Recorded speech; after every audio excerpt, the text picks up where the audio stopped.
Band,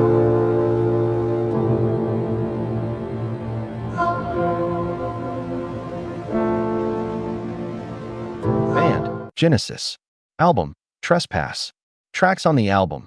Side 1, track 1st. Looking for Someone, track 2nd. White Mountain, track 3rd. Visions of Angels. Side 2, track 1st. Stagnation, track 2nd.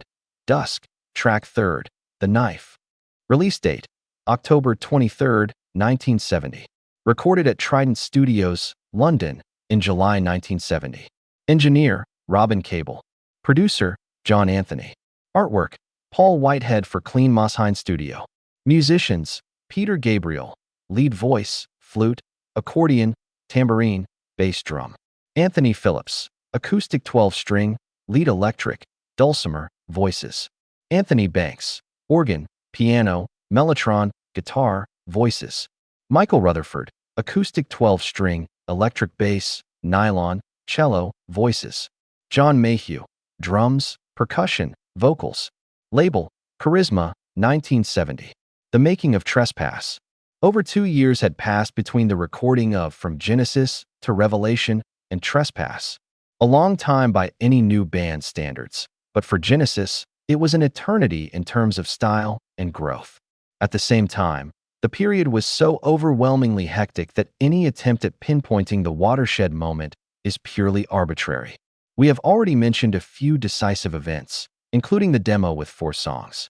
Song 1st, Family, which would evolve into Dusk, Song 2nd, White Mountain, Song 3rd, Going Out to Get You, and Song 4th, Passity.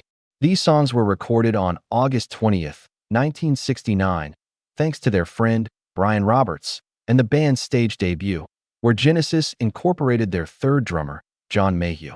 During their early live shows, the band began to experiment with a new repertoire, gradually abandoning the simple songs to bring in new, more challenging material. The 2 weeks of rehearsals at Anthony Phillips' home, Sin Barnes, between September 22nd and October 3rd, 1969, also proved to be of fundamental importance. One day, the band received a very welcome visit from Richard MacPhail. The former lead singer of Anon had just come back to England after spending a few months away working on a kibbutz. He went to listen to his ex-schoolmates and was astounded by their unexpected technical and creative progress. Spotting the potential, Richard asked his father if he and his friends could stay at the MacPhail weekend retreat in Watton, Surrey, a house called Christmas Cottage. Richard MacPhail. In the summer of 1969, the cottage was broken into and burgled. Even though it was actually quite close to London, an hour's drive from the center, it was very remote. After the burglary, my mother was nervous about going there, and the decision was made to sell it. It was autumn, and my father thought it was best to wait until the springtime, when the cottage was at its best. In May, when all the trees are out, it's just wonderful. So essentially, it was going to be empty the whole winter, and that's why we were able to use it. My father worked for a large baking company, and they had vans for delivering bread. He managed to get us one, and they got it serviced and painted up. So I was able to provide accommodation and transport, and the guys did the rest. I provided food as well, and I cook. That's basically how I became their road manager. The band's retreat to Christmas Cottage lasted 6 months, through to April 1970, possibly a rather excessive period of time, which would take the 5 young men almost to breaking point. It would, however, have an enormous impact on their future, and, from an artistic point of view, it was priceless. It was there, in fact, that Genesis started to reveal its true colors, shedding the constraints of pop imposed on them when they worked on their immature debut album. They began to create a sound that was to become legendary. But living together for 24 hours a day in a secluded place, far away from any distractions, was enough to put even the most resilient natures to the test. Gabriel. We were used to having this passive-aggressive tone to rehearsals, and, although Tony and I were best friends, we would often be at loggerheads about the music. He was a lot more nervous back then and not at ease within himself. He would try to hold on to controlling as much as he could, in a lot of ways, and I would always want to push it wide open, let the sunlight in, the rain, and see what grew. Ant and Mike, for the most part, got on pretty well, but occasionally, I would be battling it out with one of them. Mike tended to avoid confrontation and, in later years, the same could be said of Phil and Steve. Tony and I were the ones most frequently at odds. Without question, we were passionate about creating something great, but I think we were also both awkward buggers, so it was a personality thing as well. Despite the unavoidable conflicts, Genesis managed to overcome their difficulties and concentrate on the music. During those weeks, the band managed to distill some of their previous concepts and, bursting with inspiration, gave greater expression to their songwriting. It's hard to estimate just how much music bounced off the walls of Christmas Cottage, but one thing is certain. The five young men emerged as a new creative force at a totally different level in terms of compositional abilities. The qualitative leap forward, compared to From Genesis to Revelation, was quite simply phenomenal. Rutherford. In the Christmas Cottage period, we just wrote and wrote and wrote for 6 months. We had sections and long bits and 20-minute songs. It was very formative in how I would go on to operate, forever really. It was a mixture of jamming and bringing things into the band that we'd written as individuals. Phillips. When we wrote Looking for Someone and The Knife, we were very excited because we were charging off into new territory, down roads no one else had been down. It was kind of exciting to break out of the constraints of the verse-chorus song. Day after day, Genesis focused on their music, sometimes rehearsing for 11 hours a day. The only moments of distraction involved walks in the surrounding countryside and reading sci-fi novels and books on my theology, which would greatly influence their lyrics. In the meantime, promotional activities were being handled by MacPhail and, above all, Peter Gabriel. I was always the one promoting the band. I just realized that this was a pipe dream, and unless we actually got income, gigs, record deals, this whole thing was going to fall flat on its face. I worked my arse off just trying to sell the band around the place, and that was frustrating sometimes for the others, as I would be off making phone calls. We tried every week to get agents and promoters, social secretaries, A&R people, everybody, to come down. It was absolutely extraordinary the number of flat tires and breakdowns that occurred between London and Dorking. Every week there'd be a different excuse from a different person, and it was hard to get the live work. I think it's even harder today. Yet you learn so much from being in front of an audience, you know. A lot of musicians are dreamers, fantasists, and you create this little world for yourself. But as soon as you stand in front of an audience, it's like a big pin that is ready to pop your balloon. And that's actually a useful part of the evolution of music and of a song. Not everything has to appeal to everyone, but you have to know when people are feeling it and when you're just missing it, when it's dying. Putting their music to the test in a live scenario consequently became a crucial factor.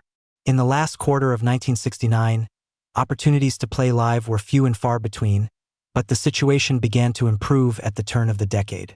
On January 9, 1970, the band was called into the BBC studios to create the soundtrack for a film based on the work of painter Michael Jackson, in turn inspired by Fritz Lang's Metropolis. Being a silent movie, Genesis were given the task of creating a score to accompany the artist's paintings. To date, it is not clear whether or not the band actually got to see these paintings, which appear to have been of a particularly violent nature. What is known is that the band rushed into the BBC studios in Shepherd's Bush under the guidance of Paul Samwell-Smith, formerly of the Yardbirds and already a successful producer. The Jackson tapes, an exceptionally important missing evolutionary link between the band's first 2 albums, disappeared without a trace for over 30 years, and it was believed they were gone for good until a copy surfaced in 2001, together with some written notes providing indications as to what the music was intended to evoke. The material was finally released in 2008 as part of the bonus disc included in the Genesis 1970 to 1975 box set. In the notes, Peter Gabriel puts the poor quality of his vocal performance down to the limited recording time available, just a couple of hours in all, explaining that the vocals on the tape were, in any case, only intended to act as a guide track. Musically speaking, the band used this opportunity to experiment and test material which, despite being in a different form, was beginning to take shape in rehearsals and live shows. On listening to the tracks, which consist of about 15 minutes of previously unreleased material divided under 4 titles: Provocation, Frustration, Manipulation, and Resignation, it becomes clear that this recording session planted the seeds from which future tracks were destined to grow. Provocation, for example, is a combination of the initial organ sequence of the Fountain of Salmachus, which would see the light of day 1.5 years later, and what would eventually become the second part of Looking for Someone. Frustration is, for the most part, an early incarnation of Anyway, a song which, in 1974, became part of the Lamb Lies Down on Broadway album, but also includes a short section from a 1967 track, Hair on the Arms and Legs. Manipulation is an embryonic version of the musical box, making Resignation, which used to go by the title piece in their live shows, the only track to feature completely previously unreleased music, although there is just a hint of a reuse of the opening chords from the Fountain of Salmachus.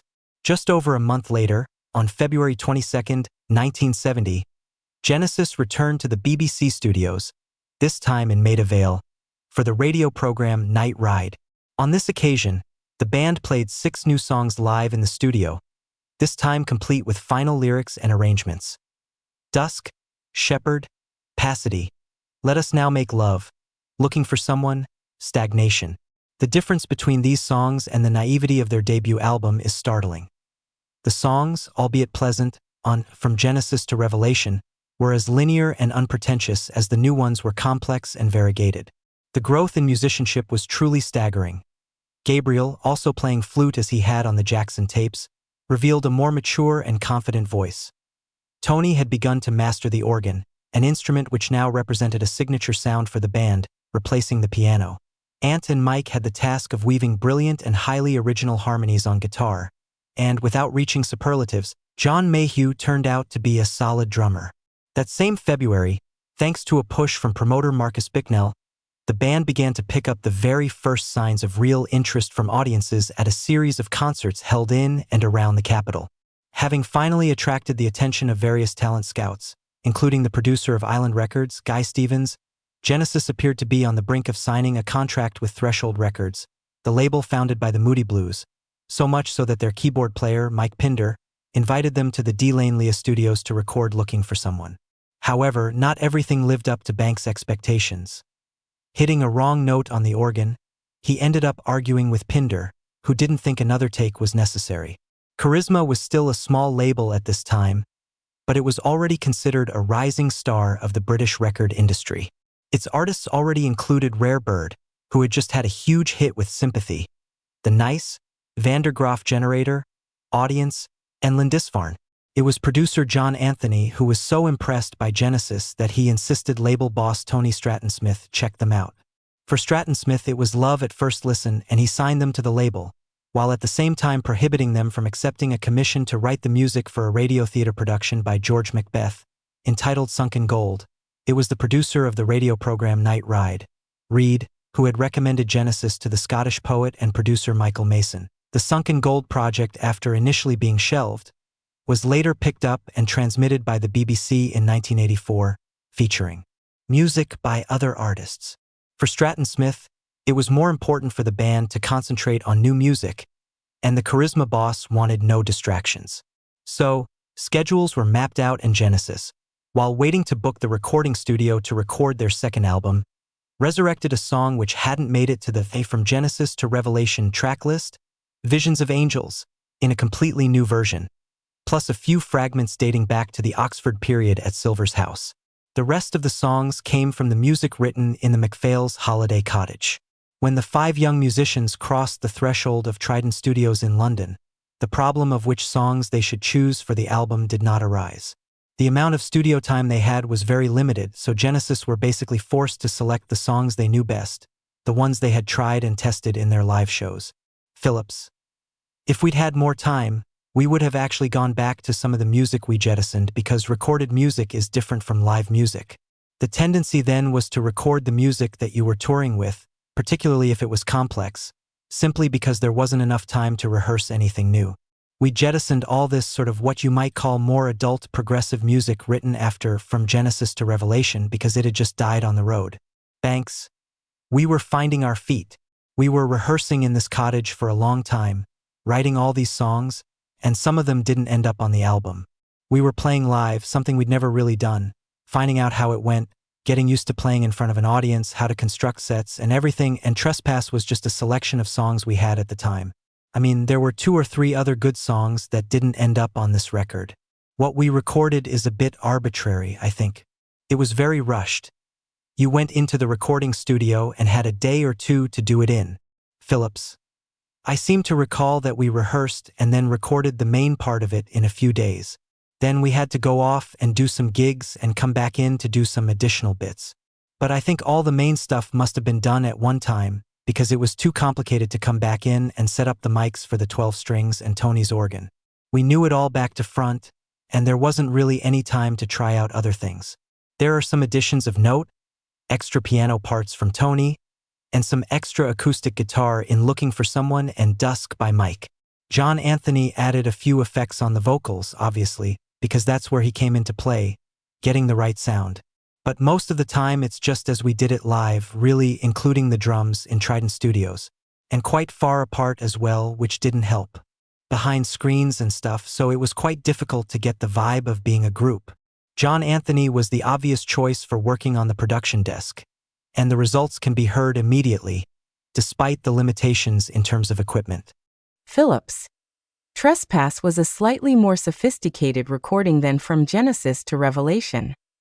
8-track, I think it was. I know that John Anthony wouldn't let anybody drop in.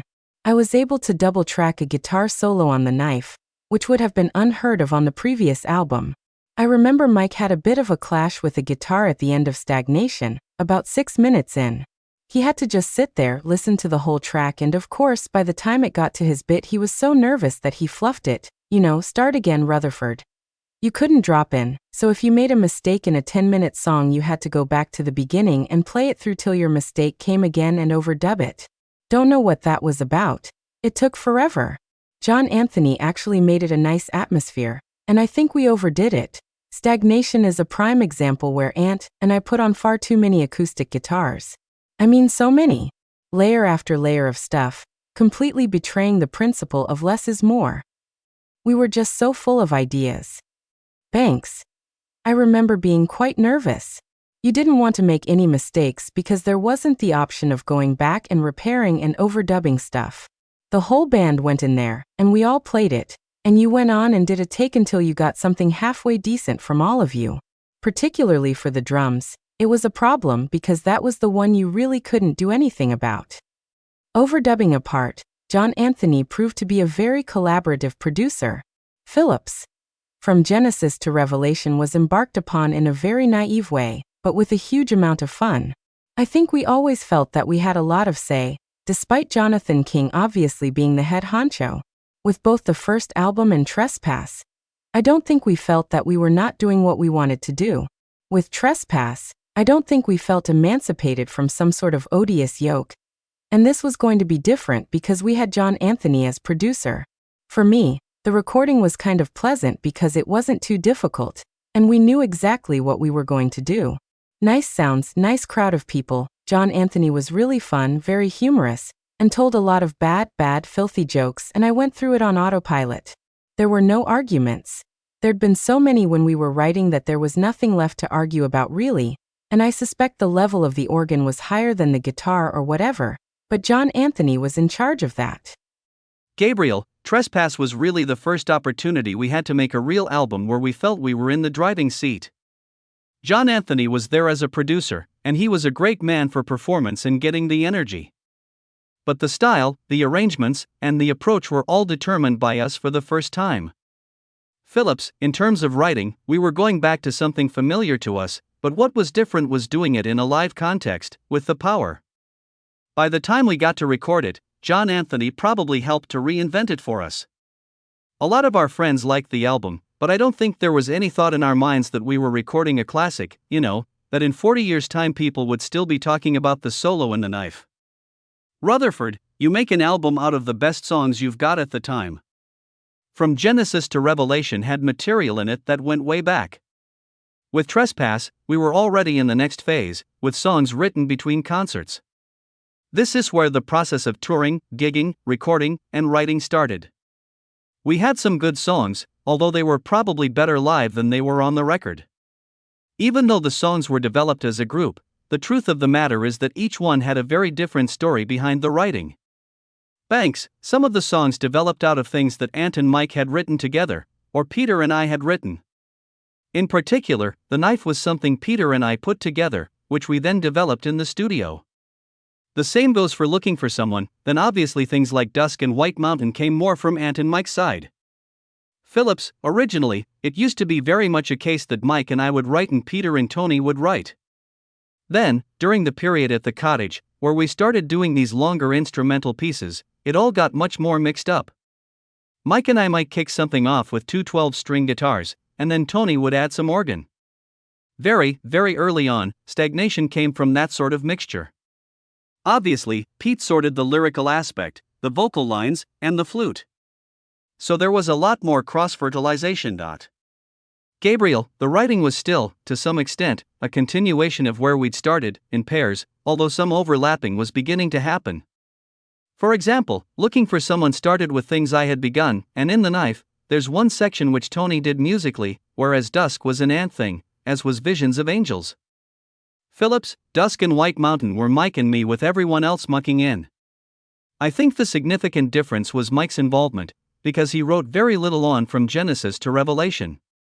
He played a bit of bass and told a lot of good jokes, but he didn't do a lot in terms of actual writing. The instrumentation used also became a lot more complex, and, as well as occasional additions and background sounds from Peter on accordion, Ant on dulcimer, and Mike on cello, the overall sound was far richer than on the debut album, above all thanks to Peter's flute and Tony's organ. Phillips, the flute was part of the music scene, wasn't it? It was used by bands like Traffic, and Ian MacDonald had blazed a trail with it on the quieter King Crimson numbers, which had a huge influence on us. I think where we were slightly different was that we were using folky-sounding instruments, but in a slightly more classical way, so it sounds a little bit different.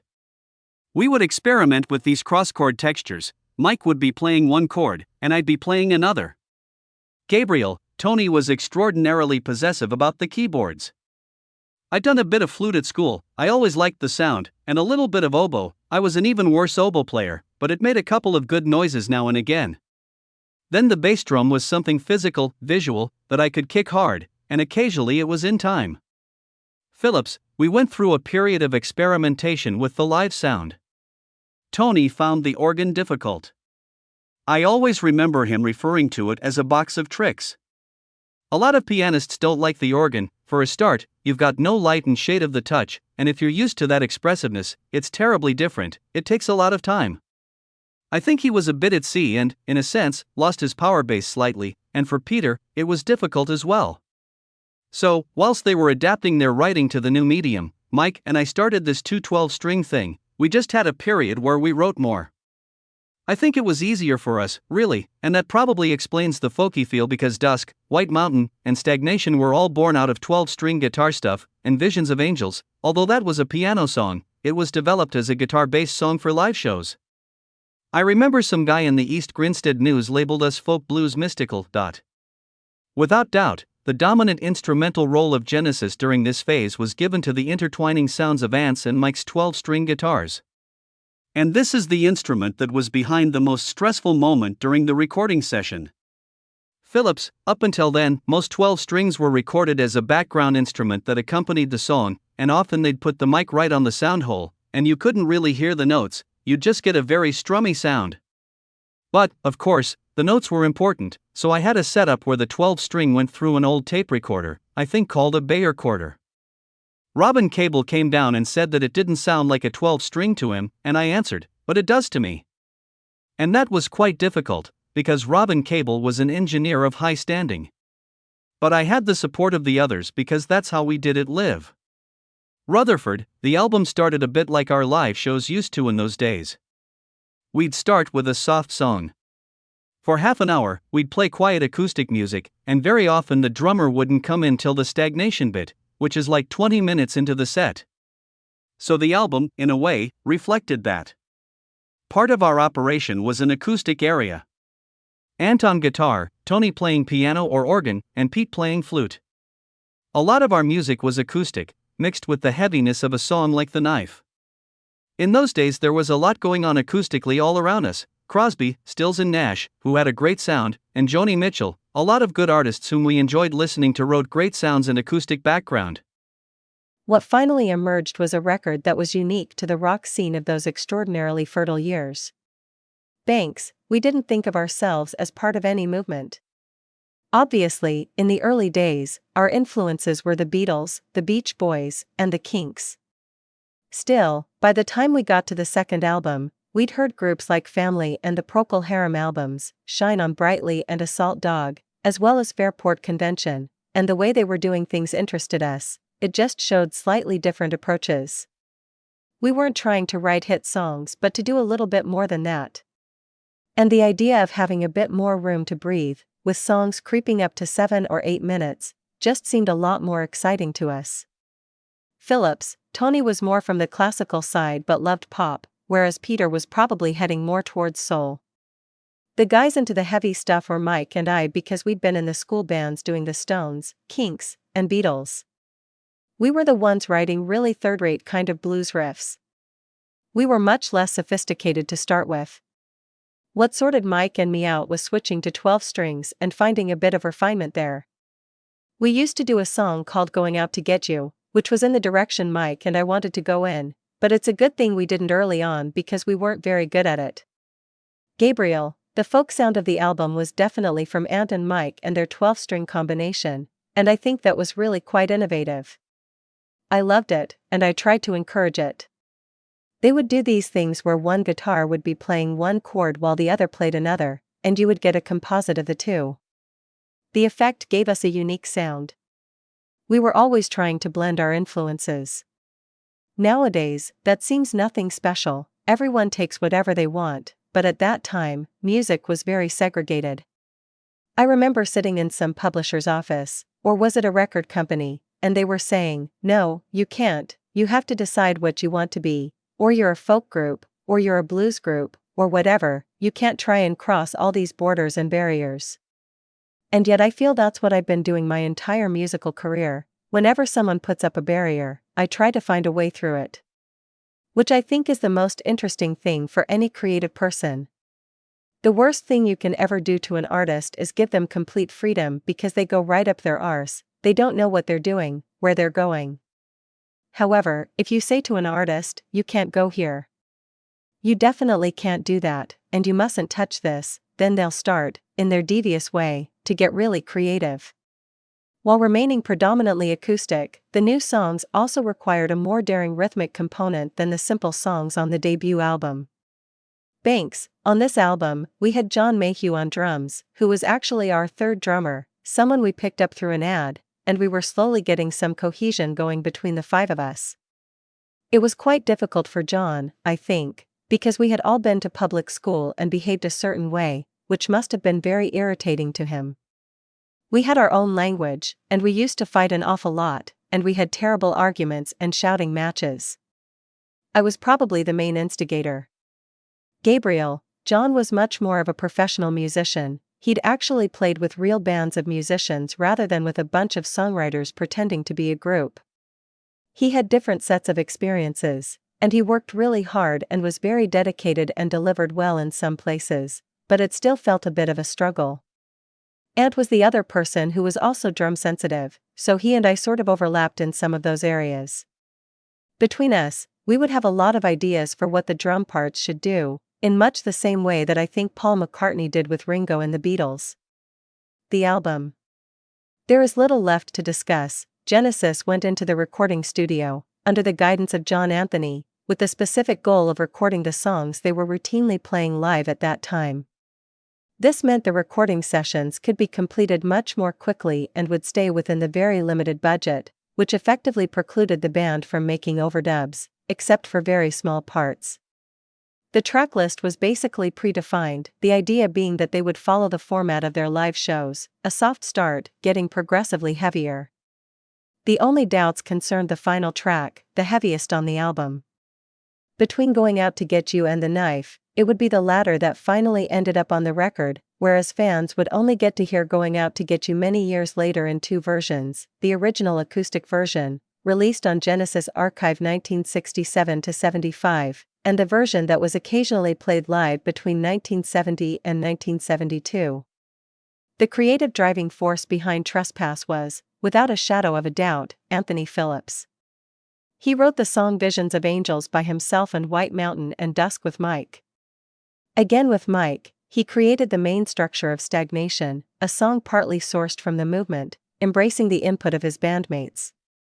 He also added his touch to the other 2 tracks on the album, even though these are above all the work of the other writing pair. Looking for Someone was mainly written by Peter, and The Knife by Tony and Peter. Phillips was therefore the undisputed leader of the band at this stage of its career, with Mike Rutherford acting as his sounding board, providing his consistent contribution on 12-string guitar as well as on bass.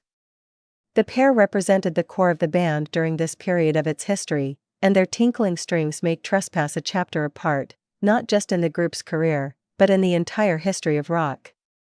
However, Trespass was a record not above drawing its influences from folk music, albeit in a very personal way. At that time, the role of the 12-string acoustic guitar was still linked to simple strumming or the jingle-jangle of Roger McGuinn of the Byrds, but those extraordinary innovators, Phillips and Rutherford, imposed a radical change, also thanks to the use of special tunings and an arpeggio, as opposed to rhythm, playing technique. The multi-layer guitar parts, sometimes also including Tony Banks, created a unique and almost ethereal sound in which Tony was the musician paying the price of a personal situation that was yet to be clearly defined. After primarily playing piano on the debut album, Banks was forced to devote most of his time to the organ. With the band relying on their acoustic 12 strings, Genesis' new music no longer required as much piano, and the organ still represented a box of tricks for the musician, from which he would gradually learn to extract some of the eeriest of sounds. Trespass turned out to be an album of many contrasts, the initial bucolic atmosphere proving deceptive as the songs gradually shift, mainly thanks to the organ, towards more dramatic and dark overtones, with sudden bursts of dynamic emphasis. The songs often start gently, characterized by a soft sound as if they were draped in silk, but it's as if there is a disturbing, sometimes macabre element lurking just below the surface. The crescendos, the organ arpeggios, and the backing vocals filtered with echo are the perfect canvas for lyrics which are much more personal than in the previous album, with literary references to movements such as surrealism and authors like J.R.R. Tolkien and Lewis Carroll, for the fairy tale themes, and William Blake, for the visionary aspect. The improvement in musicianship displayed by each member of the band is astonishing. Despite remaining primarily an acoustic guitarist, Phillips crafted some convincing electric guitar solos, Looking for Someone, The Knife, while Mike, as well as being Phillips' irreplaceable counterpoint on the 12-string, had gained confidence with the bass, giving an impressive performance on The Knife, where he plays a duet with Ant on guitar. Despite not having played any part in the songwriting process, drummer John Mayhew proved to be far more capable than his predecessors, successfully managing to pull off the time changes imposed by his bandmates. As for Peter Gabriel, his voice had acquired not only depth and confidence but above all personality, splendidly and effectively interpreting the main characters and states of mind evoked by the lyrics. To fully appreciate the uniqueness of a record like Trespass, it's worth digressing into the music scene of the period. In the months following the release of From Genesis to Revelation, March 1969, a series of events linked to rock music occurred which in some way restyled its characteristics. In particular, the end of the Summer of Love was marked by a number of serious episodes which not even the great utopia of Woodstock, 15 to 17 August 1969, managed to thwart. That desperate attempt to rekindle the carefree naivety of the hippie dream, which had already suffered a severe blow just a few days earlier with the Bel Air massacre, where a number of Charles Manson's followers had broken into Roman Polanski's villa and murdered the film director's pregnant wife, was given the coup de grace in Altamont on December 6 when a spectator at a Rolling Stones concert was killed by a security guard belonging to the Hells Angels. Within the space of just a few months, the illusion of peace and love was smashed to pieces by a rude awakening fueled by the early deaths of rock stars. On July 3, 1969, Brian Jones of the Rolling Stones instituted what would become known as the 27 Club, later being joined by Jimi Hendrix, Janis Joplin, and Jim Morrison. That year also marked the final chapter for the most important band in the history of rock music, when the Beatles played their last live performance on the roof of the Apple Studios on January 30. But these were also months of extraordinary creativity. On April 22, 1969, The Who played their rock opera Tommy live for the first time, and on September 24 Deep Purple performed their concerto for group and orchestra within the austere walls of the Royal Albert Hall, London.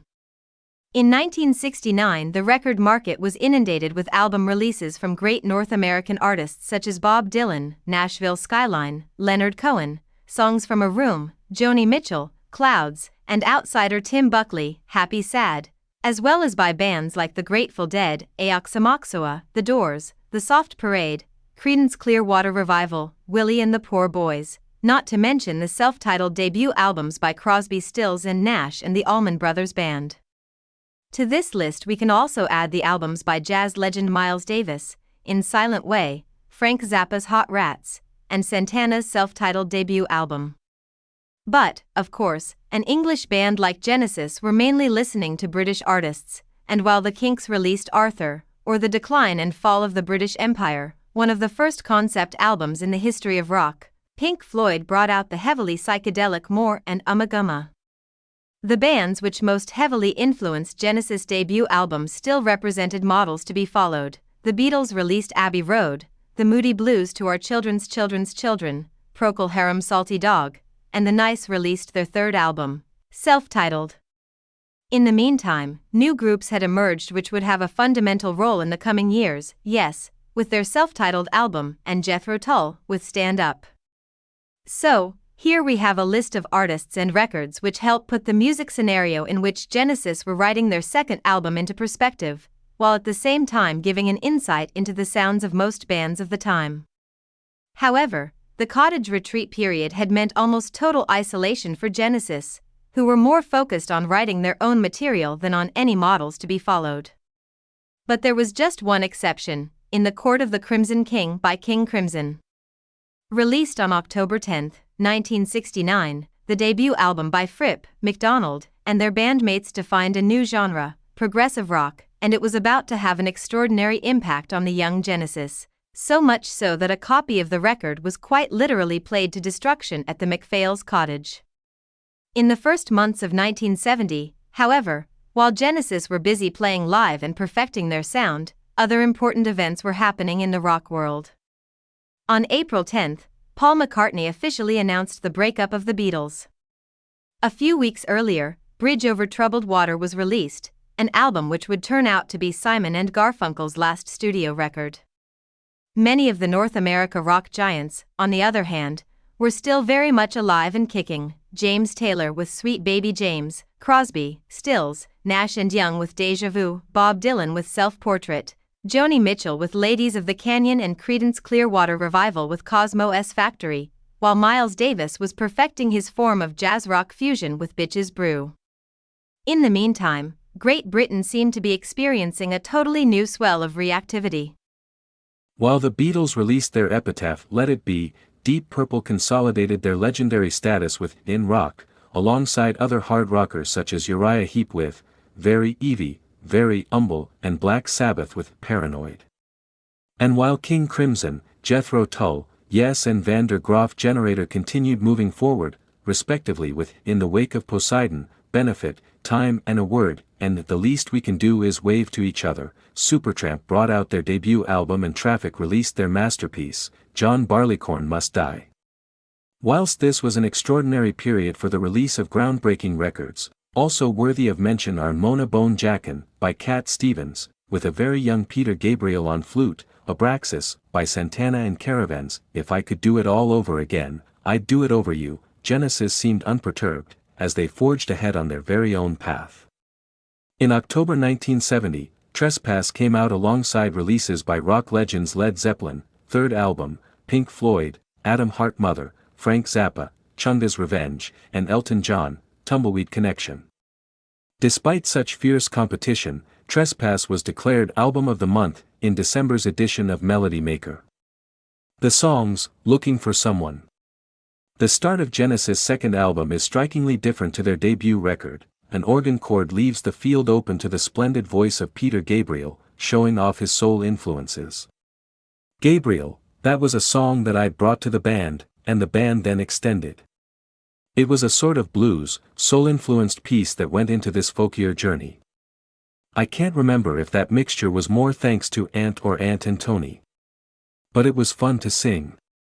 I've always liked to try and have, in the different voices I work within, a bluesy one and one that was more soul-influenced. I was finding my voice and exploring things. I think the sort of folkier voice was probably more original, but I could sometimes get more emotion into the bluesier one. Phillips, I always thought that Peter sounded like Stevie Winwood on this track. His voice had already gotten deeper and more powerful.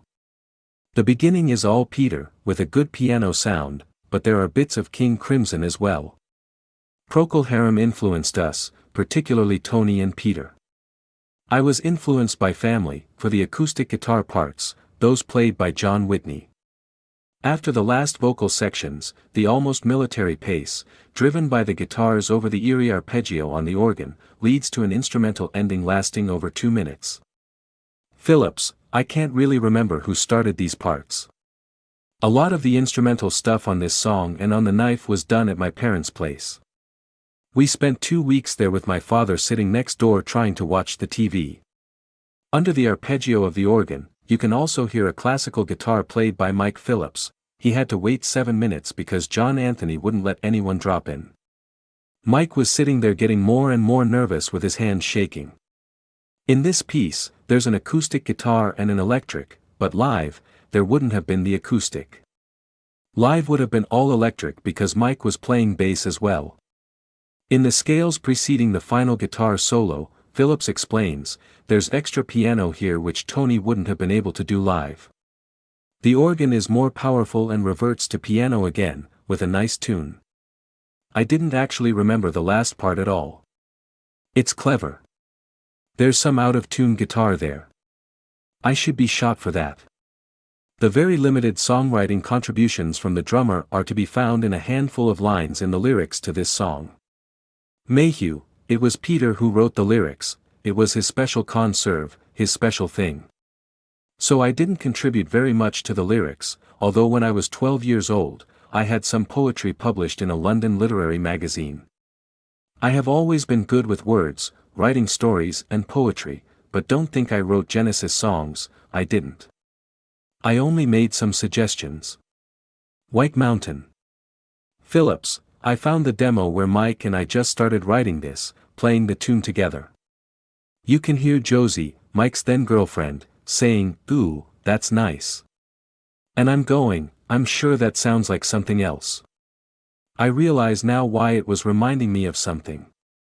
I know what it is now. Those Were the Days by Mary Hopkin, a song from 1968. The same summer we did From Genesis to Revelation. This was around the same time Hey Jude was released, and the tune is a little bit similar to that. On a bass of light organ, the song is all 12-string tinkling arpeggios. Phillips. People have copied this kind of music so much, but when we were doing this I don't think we were really like anybody. It was quite different, based on the two 12-string guitars. What was original, I now realize, was the combination of the two 12 strings with the organ. King Crimson were different. They didn't have much acoustic guitar and they had a mellotron, not an organ. So that's where we got our original angle. Rutherford. It's a favorite of mine. The lyrics tell a story, which we always seem to do. I think Tony wrote the lyrics. In fact, Tony tells the story of Fong, a wolf condemned to death for having dared to see the crown of the king. Both Fong and another character in the lyrics, One Eye, already mentioned in On-Eyed Hound, come from the famous children's book White Fang by Jack London. Visions of Angels. Recorded in 1968 at Regent Sound Studios for the first album, the song was discarded at the last minute. Phillips. We did a crap version of it then. I don't know why, it was as good a song as a lot of the others. Tony was playing an upper piano part and John Silver's drums sounded a bit like A Day in the Life by the Beatles, loads of towels on the tom-toms. We got caught somewhere between a pop song and A Day in the Life. If it had made it to the album, I'm sure we would have ditched it, and we would never have developed the middle section with Tony's keyboard. The chords and all that glory made such a difference. Obviously, it was actually a song that was quite well suited to being dramatized a bit, both vocally and with the organ. It was definitely my flagship song for the first album. At the time, I was rather heartbroken when it got chucked out. I didn't argue about it, but I didn't know if it was ever going to see the light of day. I kept wondering what I had done wrong, or did we not get it right? So it's a really nice bonus that this was the only song from that previous era that survived.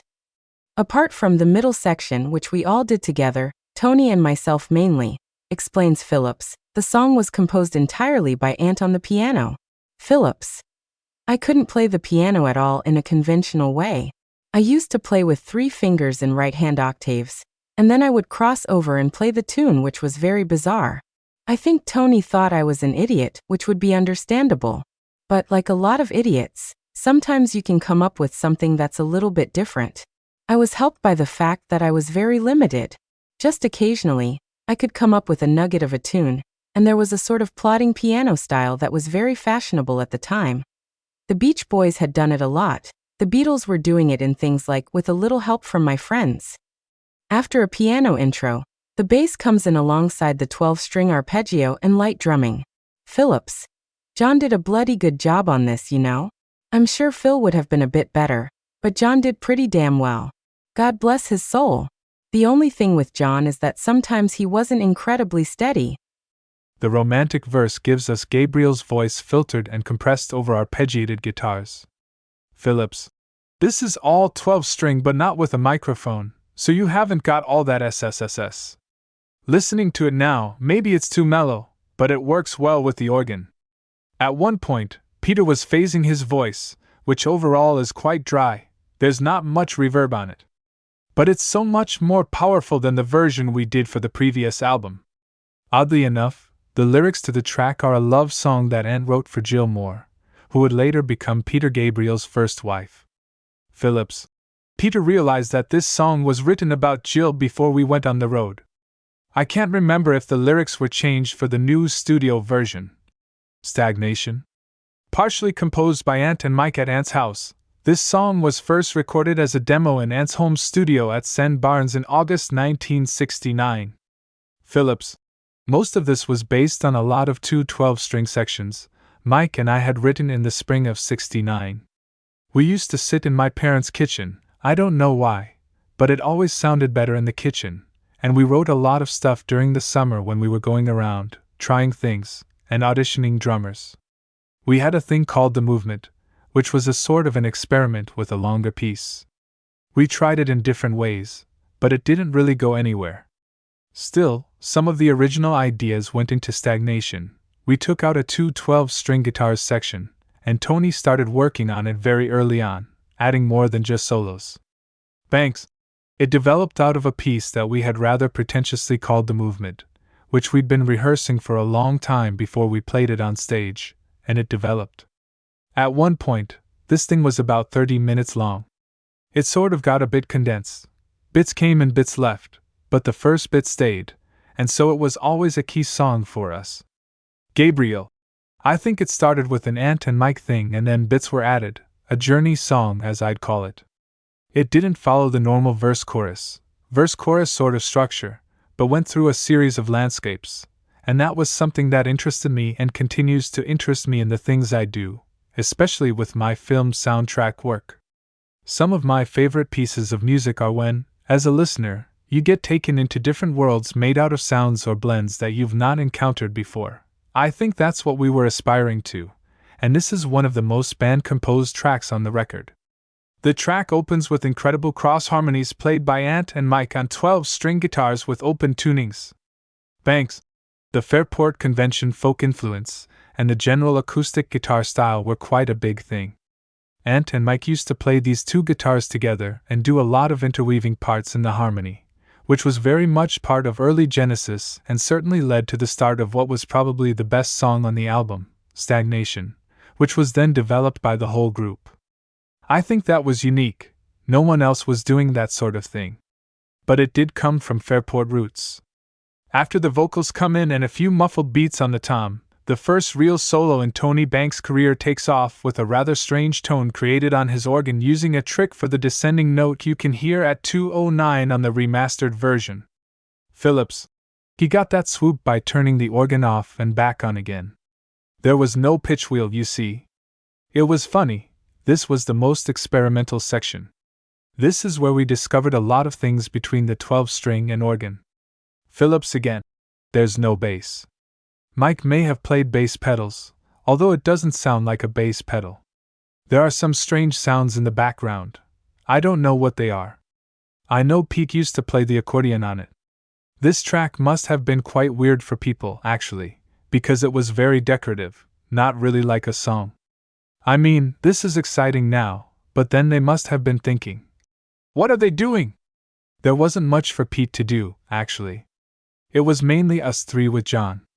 After a brief flute section, when the singing starts again, for 12, Tony brings in the mellotron. Phillips.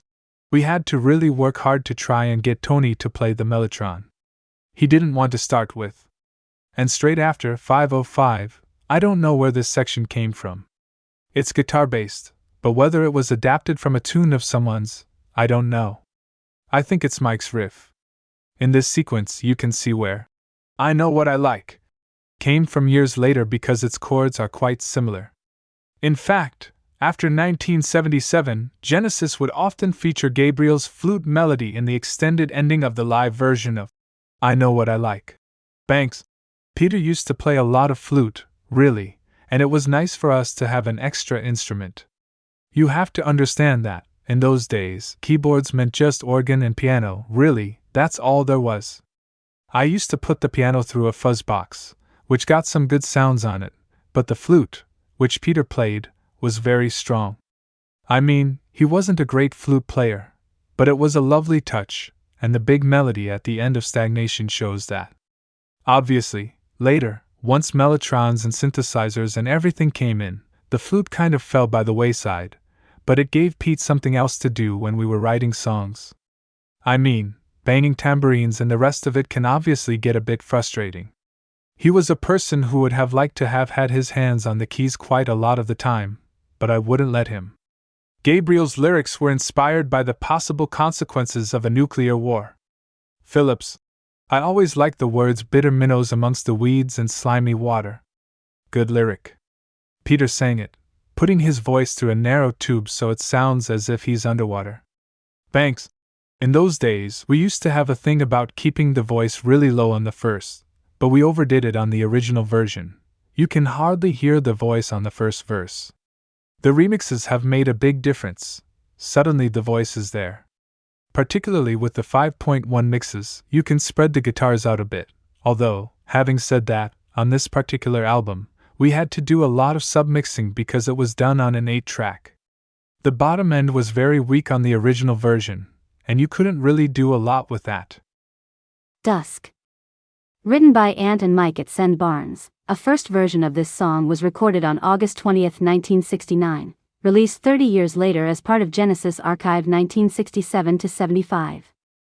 The version on Trespass, however, is shorter, more compact, and is again dominated by Ant's 12-string and Mike's classical guitar. Phillips, nice sound. Mike's playing classical guitar there. This is quite mellow. Gabriel's voice, which is strong in the verses, disappears completely in the choruses where the main voice is Ant's. Phillips, I think Peter was singing at the bottom. It's such an ensemble piece. This is probably the first song we did of the new era, after From Genesis to Revelation.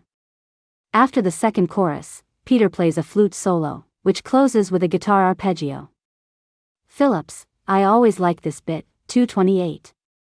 It's a very haunting chord that actually sounds slightly like Family. On Music in A Doll's House, there's a track called The Breeze which is quite similar. This is a really good track. It's better than I thought. Anthony was also the main author of the lyrics.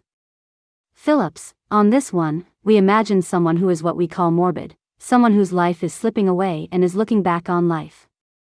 The funny thing is, we were only 17, 18, or 19. Why were we imagining somebody dying, looking back on their life? The Knife. Gabriel, it used to be known as The Nice, because we were big fans of The Nice. Not many people know much of their work nowadays, but it was what actually drew us into Tony Stratton Smith, and although Keith Emerson is associated with some of the more extreme departures of prog rock on the keyboard, back then, The Nice was a hip, underground band that Hendrix wanted to join. Now, people forget that, but they were amazing. Their music was powerful, inventive, driving. Maybe Soundgarden might be a modern-day reference. And obviously, Emerson was a great performer. He used to sort of rock backwards and forwards with the nice. And there we would be, sitting on stools twiddling away at 12 strings, and we'd be thinking, where are the balls in this? Let's get something with a bit of energy and something a little dangerous. We didn't have anything like that in our repertoire, so I started to try to write something that would have that energy. Then Tony added a section to it, and obviously the keyboard part at the end. It was the first peak of a darker energy that we discovered. Phillips, this song was obviously very much Peter and Tony, while the instrumental part was all of us. It was inspired by the nice. Just as Mike and I were greatly influenced by blues guitarists, Tony was the same with Keith Emerson, but this was slightly before Wakeman and people like that. This would have been around 66, 68. An unusually heavy track, with the organ playing the lead and Mayhew's tarantella rhythm under Ant's solo guitar and Mike's bass, which often went along in sync, even though now and again the guitarist goes off into some solo sections to support Gabriel's aggressive voice. Once the main structure comes to an end, before proceeding with the long instrumental part, there is an interlocutory phase full of fine details and effects. Phillips, Mike's bass is great here, while my guitar is a bit out of tune. Funny, I don't remember playing with the volume pedal, 318, I remember when it starts to get going with the flute. Even the flute's a bit out of tune. There follows a chaotic phase with people chatting, apparently talking nonsense. The voice of John Anthony stands out, 508, and there are female shouts, I don't know who did it, Phillips. The song closes with a long guitar solo, almost always echoed by the bass. Banks, the end sections developed out of improvisations. We actually performed the knife on stage one time, it was like 20 minutes long. We just pruned it right back and took what we felt was the best part of it. This song and Looking for Someone started as concise songs, which, when we started to play them and rehearse them, started developing ideas. That developed into what became the Genesis trademark of extended solos. The lyrics, a parody of a protest song which, at first sight, may seem like an invitation to violence, were written by Gabriel with a little help from Phillips, who remembers, this is the song where I sat with him to try and come up with extra lyrics. He had the first verse, but he was singing the same thing all the time, so we had to come up with some extra words. We sat in the kitchen, and I came up with, carry their heads to the palace of old. The album artwork. Rutherford. For the first 2 or 3 albums we had Paul Whitehead, who was a good artist involved in doing album covers at that time. Gatefold record sleeves were fantastic. You could let the artist go away and do something that excited them. The cover for Trespass looked great with the big knife slash across it. Paul Whitehead is an English artist whom Genesis contacted because they were convinced their music deserved the right packaging. This is why the artist spent time with the band in the rehearsal room, where he was particularly influenced by the lyrics to White Mountain and Visions of Angels. But the stroke of genius lies in the knife slash on the back cover. Gabriel. Paul heard some of the folky stuff and mythical bits. I felt it was getting a bit too twee, so I suggested that we get a big knife and slash it. There was a lot of discussion about this in the band, but in the end, they went for it. I was going to go for quite a crude knife, but Paul chose this sort of more elegant dagger, which wasn't quite what I'd had in mind, but it did a job, and for fans it had its own personality, which is what we wanted. Thanks. I think it was quite a nice idea because a lot of the music we'd done was very pretty and romantic music, but we had this one song, The Knife, which was completely different, a sort of violent song. So pictorially, we did that. We asked this guy to draw a fairy drawing and a knife slash through the middle of it with the knife sticking out. Genesis is deceptive sometimes. We've always had those two sides to us. There's the romantic side and the more aggressive side. So I thought that particular cover was really good. I think it was the best of the first 3 covers. Phillips. I think the album was a pretty good compromise between the kind of folky tendency towards medieval echoes and then there's the harder edge stuff, and we wanted to draw people's attention to that as well. So the cover with that knife slash was a great way of combining the two things, and you could see commercially why that was a good move. Epilogue. Compared to the blatant naivety of the debut album, Trespass reveals a band that had matured in all aspects: technique, composition quality, and personality. The disparity is so great that the two records seem to be the work of two completely different bands. Rutherford, on From Genesis to Revelation, we were really a bunch of kids on holiday time, but between that album and Trespass, we'd become a band. We'd done live concerts, we'd done the cottage era, where we wrote stuff for 6 months, and the band started to take shape, and it's a strange album because it's the only one we ever did where we actually played it live before we recorded it. Which I wouldn't do again, funnily enough. To be honest, I could barely play bass on the first album. I'd been playing more guitar with Ant and, of course, he's the lead player, so I had to play bass as well as acoustic guitar. Phillips, I don't like much of the guitar playing, I'm afraid, but apart from that, the sound could have been better. The sound wasn't powerful enough, but it had its moments. Quite creative for the time. Not as good as King Crimson, but not bad at all. Rutherford, Stagnation and The Knife are a great example of what we do. The contrasts are always how we think to create our music in a sense, and that album contained both those things. The Knife was our heaviest song and a popular live song too, with a good performance from Pete. On that album, we were still working in pairs. Ant wrote the acoustic sound with guitars picking out harmony parts. Stagnation, Dusk, and White Mountain were very atmospheric, and that was a part of what we were doing on stage and on the record. Banks, I think it was a pretty good second album. Stagnation is great, as is Looking for Someone. The other songs on the album don't do much for me anymore. I always felt Dusk was a bit of a B track, whereas White Mountain, well, we used to do that live and it was quite atmospheric, but I don't think it's as strong as what was to come. Rutherford, what the album did suffer from was the fact that we'd played the songs for so long live, so when we met in the studio, we were fairly inflexible. We'd found a sound, and that's the way it stayed, and it was in a way a little frustrating. The way we worked after that, we went in with songs we'd never played live, so actually, you could mess around with the sound. You didn't quite know where you were going sonically. But with Trespass, we'd defined how the parts went, so in a way that was kind of a unique experience. Phillips, I think of Trespass as a very good early Genesis album. Obviously, there were many better later ones, but I think there's a sort of prototype there, in a lot of the tracks, for things that came later. I mean, the 12-string stuff we did on this album is developed more later. And obviously, the longer format songs like The Knife and Looking for Someone were the precursor of things like the musical box. It was a very important, early stage in the band's later development. Rutherford, we were considered part of that era with bands like Yes, Emerson, Lake and Palmer, and stuff, but actually they were very different. I mean, you only have to listen to songs like Stagnation, it's an acoustic album. We were always about songs. The playing came secondary to the songs. Gabriel, Trespass was a good start. It definitely had a personality that was different from other prog bands. We had some minor success in Belgium, which felt like conquering the world at the time.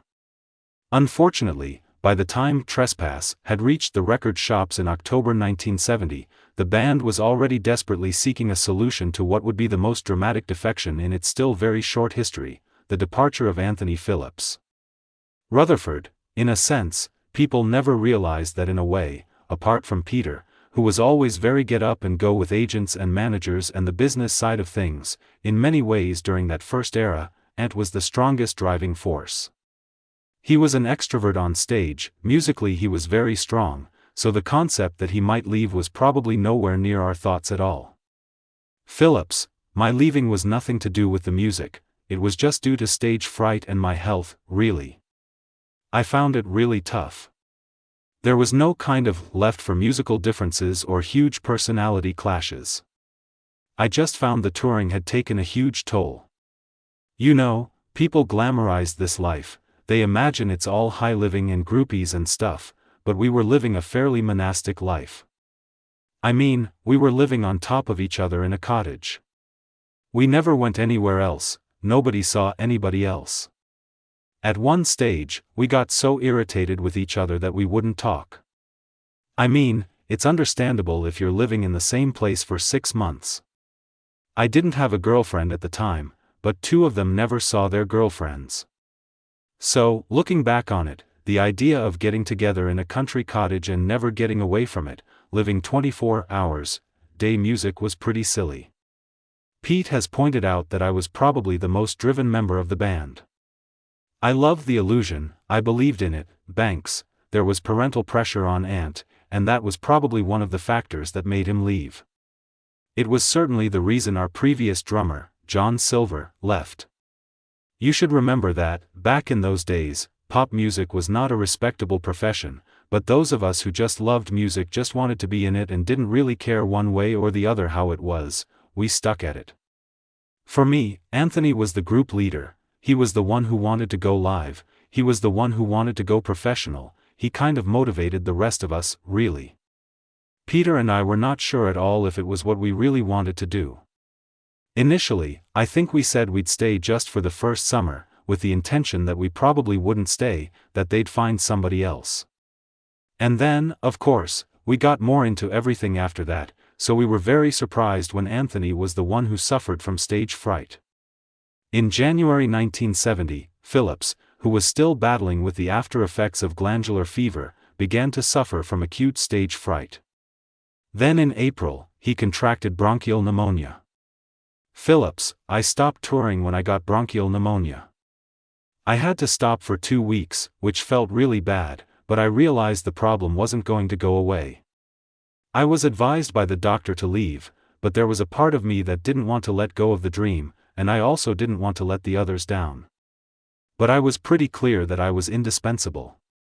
So, whilst there was a feeling of not wanting to let the others down, things had moved on. Tony was very confident now with the organ, and Mike had grown hugely into an all-round musician and writer. Their success was all very gradual, the right way, really, which makes you appreciate it and not take things for granted. I used to go and watch them to start with, after leaving. I used to enjoy it. You used to know all the people in the audience, but then obviously things got bigger and more impersonal.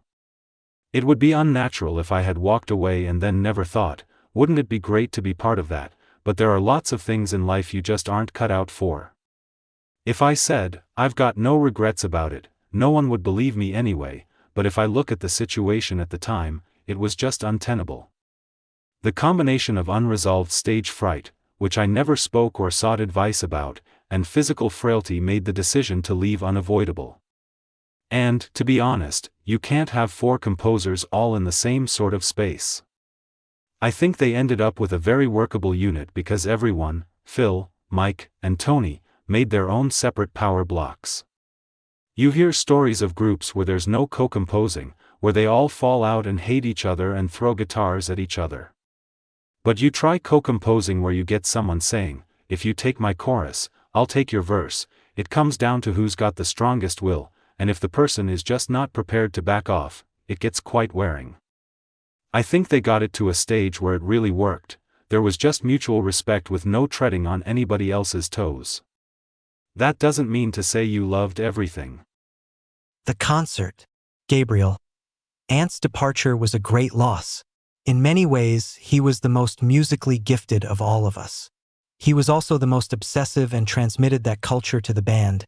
It was a bit like joining the army. There was this really powerful group mentality that it had to be 100% total commitment. But this also has its costs. I think Ant was very uncomfortable playing live. It was also extremely stressful, which in part was self-imposed and partly group-imposed. He was definitely the most closely focused on becoming a professional musician, whereas the rest of us were just aspiring musicians and songwriters. Rutherford. After hearing Ant's side of things in the band's biography Genesis, Chapter and Verse, 2007, I was kind of saddened that I hadn't quite clocked what was going on at the time. Ant and I were very close, but at this stage I had a girlfriend and we saw each other less. I kind of drifted away a bit. I wasn't really aware of just how bad his stage fright was, along with his other health issues. I'd have thought, knowing him so well, that I would have been able to pick up on what was going on. But I often miss things. So in a sense, it was a shock when he told us he was leaving. Anthony Phillips' departure put Genesis in the very difficult position of having to decide whether to quit or carry on. They opted for the latter, albeit with heavy hearts, mainly thanks to the sheer determination of Richard MacPhail. When Ant announced he was leaving, I found myself in the van at the back of the Marquee Club in the summer of 1970 with Peter, Tony, and Mike, who were seriously thinking of calling it a day. I convinced them to carry on, and it has since been said that if I hadn't insisted so much, there's a chance they would have quit. Tony agreed to carry on but said we needed to find a better drummer. And it was obviously one of the best things that ever happened because the difference that Phil made, we just couldn't believe it. It was unbelievable. Thanks. When Anthony left, I thought we would probably split up. He was certainly the most influential person in the group. Mike and Pete were very keen to carry on, and Richard MacPhail, who was our roadie and good friend, wasn't for letting us quit. We decided that we had to do better on the drums. We liked John and everything. He was good. It's just we felt we needed someone more creative in the drum seat. Phillips. He was a good drummer, but we were very, very demanding, and I think he always felt he came up short. He did a fine job. The trouble is that history hasn't treated John well because his successor just so happens to be one of those very, very special drummers. Not only a drummer, but a singer and a brilliant musician. I think, had they found a more prosaic drummer afterwards, then history would speak more kindly about John. But he's cast in a rather dim light, which I always think is rather unfair. We were very demanding, and we spoke the same musical language. We'd grown up in the same environment for a long time, and there was no way John could really understand what we were on about most of the time. He lacked that sort of sunny character and confidence which I think a drummer should exude. I think a drummer is the foundation of the group, like the goalkeeper in a football team. If you have a dodgy goalkeeper, there's a chance the defense will feel more insecure. John Mayhew quite literally left the scene, emigrating to New Zealand and then moving to Australia. He disappeared without a trace for 30 years. He eventually came back to the UK at the end of 2002, without anyone knowing about it, until he was recognized by a colleague in the company he was working for as a carpenter. In 2006, Mayhew agreed to take part in some Genesis fan conventions held in England, Italy, and Germany, and as a result came into contact with the band's management. Shortly afterwards, he was given all the royalties which had accumulated from the sales of TRESPASS in his absence, a considerable sum of money with which he intended to go back to Australia. Fate, however, decided differently, and on March 26, 2009, the day before his 62nd birthday, Mayhew died from complications associated with a heart condition shortly after being admitted to a hospital in Glasgow. Once the decision to carry on without Ant had been taken, the Gabriel Banks Rutherford Trio officially set out to recruit 2 new band members. The first step was taken by Tony Stratton-Smith, who placed an ad in Melody Maker looking for a drummer sensitive to acoustic music and a 12-string acoustic guitarist. Gabriel. As a sort of drum fanatic, I took a big role in the auditions. We auditioned a lot of people, including some really quite useful drummers at my parents' house, where Tony and I used to do all the writing and some rehearsing. I suggested, I think, that we devise a series of tests because we didn't have long in an audition. I hate auditions anyway. But one of the problems with John was that he was quite, once he got something he could do it and deliver it well, but he was very slow learning. So when we wanted to try different arrangements, different grooves, different feels, it was a painful and really time-consuming process. So we thought, okay, we will throw some different tests at these drummers and see how quickly people pick up these ideas. Phil Collins. I didn't know their music at all because I was always playing with my band, Flaming Youth, even if we weren't actually gigging. But I used to see their name constantly in the back pages of Melody Maker where they advertised all the gigs for the Greater London area. It seemed that Genesis were always working, and I remember complaining to our manager because they were always playing and we weren't. One day, when I was scouring the back pages looking for jobs, I spotted an advert with a box around it. I knew Tony Stratton-Smith very well. I'd known him for years, so I knew where to find him. I went to the Marquee Club bar and asked him about it. He said it was for Genesis. And I thought, at last I get to find out what their music's like. The audition was held at Peter Gabriel's parents' house in Chobham, where a handful of aspiring drummers and guitarists were met by the 3 remaining members of Genesis. Collins. I was given Peter's phone number as he was arranging the auditions. I went down there with Ronnie Carroll, who was in the same band as me back then and still plays with me now. That was the first time I'd ever met them, seen them, or heard anything by them. My only recollection of Trespass was that it had an arty cover. Anyway, they gathered the 3 or 4 drummers that were there that day in the living room to listen to a couple of tracks off the album. I specifically remember looking for someone and stagnation, maybe the knife as well. The music had a soft edge to it. I came from a blues band, and Genesis didn't have that kind of sound. It was a summer's day, and I came away with feelings of Crosby, Stills, and Nash, their harmonies, the 12-string guitars. It was warm, fuzzy music. I didn't think the band sounded that great. The drums sounded a little woolly, but I think that was due to bad production rather than anything else. Gabriel. Phil arrived early. He was always the most punctual member of the band, with his mate, Ronnie Carroll, and he was there listening to the other 2 drummers. So by the time he sat down, he knew everything. As an ex-drummer, I knew just from the way he sat down in the saddle that he knew exactly what he was doing. It was clear that he could lift the music. They always say that a band is only as good as its drummer, and Phil is a great drummer. I connected with Phil immediately. He had this cheerful chap personality and a really good sense of humor, and he'd had real experience of real bands on the road, whereas we were still getting our feet wet. He impressed me because he said he'd played on a George Harrison session, even though I think he'd only actually done third tambourine. Straightforward going, Phil found himself thrown into a well-off, vaguely aristocratic and slightly eccentric environment. Rutherford. Whatever he says, I was not wearing a smoking jacket when I came down the stairs to greet him. I was probably wearing a dressing gown, and it probably had the same effect, actually. But the story's kind of grown over time. It's a good story, but he tells it much better than I do. Collins? I left with Ronnie Carroll. We packed our stuff up and got back in his car, and he said, I think you blew that. When I asked why, he said, I dunno, but I think I did pretty good. However, Carroll was wrong. Collins was the only one to pass any of the auditions for drummer and guitarist, held on that day. Collins. Turned out, of course, that a couple of weeks later, Peter Gabriel called me back, said they liked me very much and asked if I would join the band. I was very, very happy. I think I must have gone up to London to meet them. It was August 4th, 1970 when Genesis told Phil Collins that he was their new drummer. They then took a couple of weeks' break, canceling what few dates had been scheduled before Phillips left, including one in Plumpton on August 9th and one at the Marquee Club on 30th, where Genesis should have been opening for Amazing Blondell. Collins. And then they all went on holiday for 2 weeks to gather their strength. I guess they felt they had a huge barrier to cross without Anthony being there because he was obviously a big writer and I wasn't, and he was no longer in the band. In that time, I got my one and only ever job outside music, decorating people's houses. That was a terrible experience.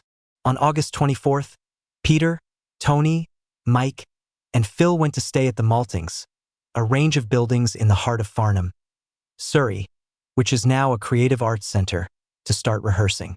While they waited for the right guitarist to come along, the band decided to stay busy and perfect new material, testing out their new compositions, albeit temporarily, as a 4-piece. It must be said that Genesis music didn't require many guitar solos, but what was worrying was the absence of Ant as a songwriter and, in the live context, as the main performer of complicated 12-string guitar parts. Consequently, during rehearsals, Tony and Mike took on additional tasks. Mike took charge of guitar parts, forcing him to start using bass pedals, while Tony began running his electric piano through a distortion box to fill in for the missing lead guitar, basically taking on all of the solos. This technique proved to be a really important step forward in the further growth of Genesis' technical abilities, and as a 4-piece, they perfected the execution of a number of songs previously rehearsed with Phillips, such as Going Out to Get You and The Musical Box. Banks. Going Out to Get You and The Knife were competing to be the big number. Going Out to Get You went through many transformations. At one point, it was about 20 minutes long. It had lots of bits in it that came and went. The version we ended up with, the one in the box set Archive 1967-75, was a simpler version with a good basic riff, a Rolling Stones kind of thing, which was written by Ant. Paradoxically, when we were down to being a 4-piece, we carried on doing it because we were a bit short of material that we could actually play. Some things, without Ant, were rather difficult, but this was a song we could do. Rutherford. We were trying to function in a four-piece scenario, with Tony playing the lead parts. Funnily enough, the first time I felt that the band worked in this setup was with the musical box, with me playing bass pedals and Tony playing keyboards. The song worked well on stage as a four-piece and shows what direction the band might have taken if we had continued along this route. I'm glad we didn't because all the other tracks were missing the guitar. But while the lack of a guitarist may well have represented a handicap, the fact that they now had a great drummer in Phil Collins was immediately evident. Gabriel. The grooves felt better. People nowadays think of Phil through his own songs and his solo work. They often forget that he's someone who can pick up almost any instrument without knowing how to play it and make some sort of sound that feels good. He has a lot of natural talent, and people sometimes fail to see him as a musician. Collins. I never met John Mayhew, but I kind of feel that he wasn't able to climb the wall to get inside. I mean, the drummer's role has always been to deflate the tension. Really, the guy who sits there, drinks too much, cracks the odd joke. Rutherford. We were all a bit serious, and Phil, as drummers should be, was the joker. He brought this lightness to the band. I know he got a shock when we first started rehearsing at the Maltings because suddenly we'd have these huge rows and Tony would stomp out or I'd stomp out for 10 minutes, and he didn't know what was going on. For the first 10 days or so of rehearsing, around the time we were writing the musical box, I remember he stayed at my house, met my mom and dad, and then he went and stayed with Pete. I think he always thought that I didn't like him or that I'd kicked him out and sent him off, but it wasn't that way at all. It was just so we could all get to know him. After spending the whole of September rehearsing, Genesis were ready to go back on stage. The first show with Phil Collins on drums was in Chatham on October 2nd. 2 days later, the band played at the Marquee. Alternating between days of rehearsing in Farnham, Genesis went on to play a series of concerts for which it is almost impossible to establish the set lists. What is known, however, is that these concerts revolved mainly around Trespass, which was finally about to be released. Conceptually, the four musicians perfected their already tried and tested approach to live shows based on a continuous crescendo, starting out with acoustic songs and building up to a more aggressive finale. Banks. We used to start acoustic. I managed to play a lot of guitar for the first 2 or 3 songs, and then Stagnation would be the first song that had anything else in it.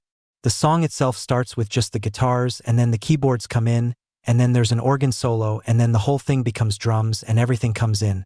The Knife was the final song in the set, and the audience, even those who weren't quite sure what we were on about, always loved it.